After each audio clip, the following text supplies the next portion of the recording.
قرآن نے ایک اور جگہ علامہ قرطبی رحمت اللہ علیہ نے اس بات کو نقل فرمایا.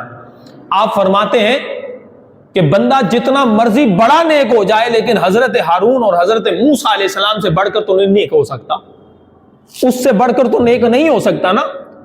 اور بندہ جتنا مرضی گناہگار ہو جائے لیکن فرعون خبیث جیسا گناہگار نہیں ہو سکتا جس نے خدائی کا دعویٰ کر دیا تھا، اس قدر گناہگار.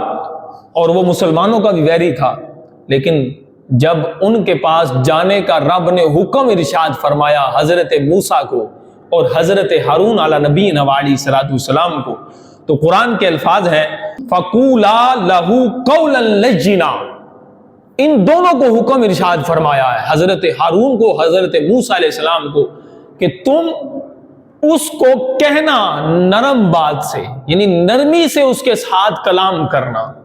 اب فرعون جیسا خبیث شخص ہو اور اللہ کے نبی حضرت موسیٰ اور حضرت ہارون علی نبینا علیہ الصلوۃ والسلام ہو، لیکن اسلام کی دولت یعنی اس کو اللہ رب العزت کی وحدانیت کی تعلیم دینے کے لیے جب حکم ارشاد فرمایا جا رہا ہے کہ تم نے ان سے نرمی سے بات کرنی.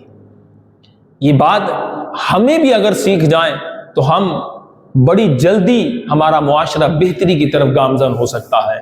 ہمارے گھر کے اندر جو میدان جنگ آج کل بنے ہوئے ہیں، معاشرہ لڑائیوں کا سلسلہ بڑھتا چلا جا رہا ہے، اس کی وجہ زبان کی وہ تلخیاں ہیں، وہ سیخ پا جملے ہیں جس کی وجہ سے دوسرے کو ذلیل کیا جاتا ہے.